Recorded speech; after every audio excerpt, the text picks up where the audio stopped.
अस्सलाम वालेकुम friends and welcome to history हमारे साथ।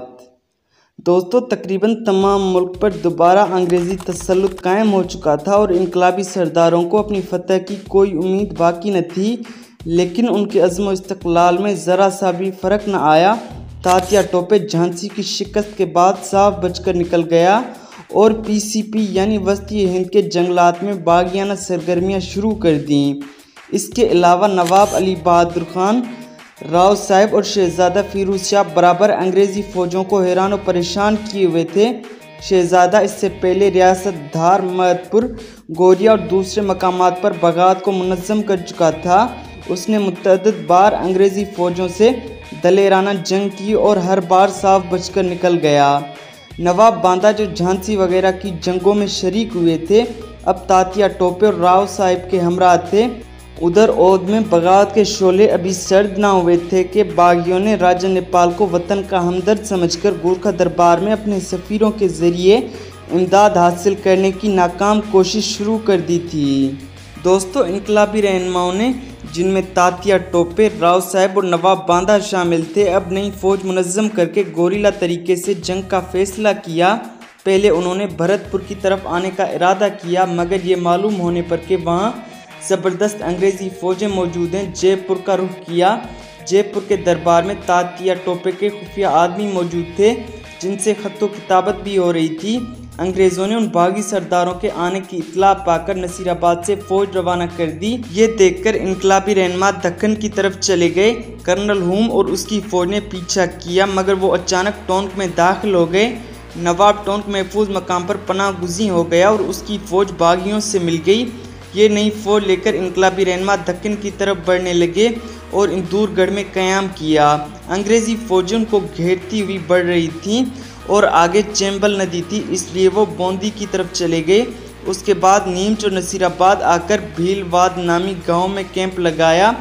7 अगस्त 1858 ईस्वी को रॉबर्ट फ़ौज लेकर हमला आवर हुआ, मगर वो अपनी फ़ौज बशमूल तोपों के कोटरा ले गया। अंग्रेज़ी फ़ौज यहाँ भी आ पहुँची।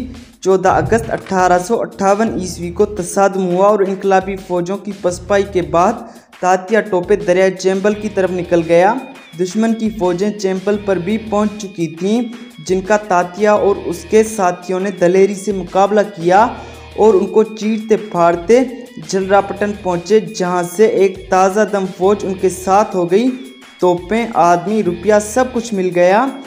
अब उन सब ने दक्कन जाने का प्रोग्राम बनाया और मालवा में दाखिल हुए। फिर अचानक रायगढ़ आ गए। उनका पीछा करने के लिए 6 अंग्रेज़ कमांडर अपनी फ़ौजें लेकर बढ़ रहे थे। वो सब ये सुनकर हैरान और सरासीमा हो गए कि तात्या टोपे और उसके साथी इंदूर आ रहे हैं। भागम भाग उनमें से एक महू चला गया, दूसरा नील खीड़ा पहुंचा और तीसरा सोचता ही रहा कि क्या करे। एक ने पहाड़ी से तात्या को फ़ौज के साथ आते देखा, मगर अंग्रेज़ी फ़ौज थककर चूर चूर हो चुकी थी और एक कदम न बढ़ सकी। इनकलाबी रहनुमा बेतवा के किनारे जंगल में आ गए और दूसरी तरफ सरौंज के मकाम पर निकल आए। यहाँ उनको फिर 4 तोपें मिल गईं। एक हफ्ते बाद वो फिर शुमाल की तरफ बढ़ने लगे। शेर ईसागढ़ पर हमला किया और छीन लिया। दोस्तों, अब ये इनकलाबी फ़ौज 2 हिस्सों में तकसीम हो गई और दुश्मन से मंगरोली और सेंधवा वगैरह में मुख्तलिफ मार्कों और गोरिल्ला जंगों के बाद ललितपुर आकर मिल गई।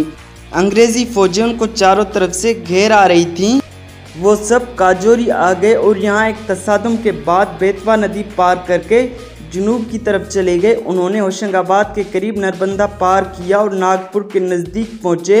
अंग्रेज़ी फ़ौजें दम बदम घेरे में लेती हुई बढ़ रही थीं, मगर ये बहादुर इनकलाबी कभी तार काटते, कभी डाक लूट लेते और इस तरफ बरदोर जाने का इरादा कर रहे थे। उस दौरान में एक गांव करगुन में जंग हुई। इनकलाबी फ़ौज तोपें छोड़कर नरबंदा में कूदी और पार होकर वसवारा के जंगल में पहुंची। उस मौके पर मलिका विक्टोरिया ने आम माफ़ी का ऐलान किया और नवाब बांदा ने हथियार डाल दिए। राव साहब और तात्या टोपे उदयपुर की तरफ बढ़े। अंग्रेज़ों की कई फ़ौजें यहाँ उन पर टूट पड़ीं। सख्त मुकाबला हुआ, मगर ये दोनों अंग्रेज़ी फ़ौजों का घेरा तोड़कर साफ निकल गए। दोस्तों, हज़रत महल और उनके साथी जब नेपाल की तरफ जाने पर मजबूर हो गए तो शहज़ादे फिरोज़ शाह ने अपने 2000 साथियों के हमरा पीछे हटकर गंगा को पार किया और एतवा में नमूदार हुआ।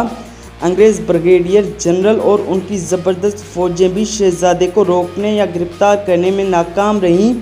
वो अब कालपी के एक मकाम कोंच की तरफ बढ़ रहा था। अंग्रेज़ कमांडर नीपियर फ़ौरन उसे रोकने के लिए बढ़ा।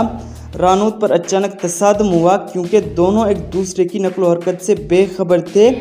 फिरोज शाह ने अपनी फ़ौज के साथ अरूनी के जंगलात में पनाह ली।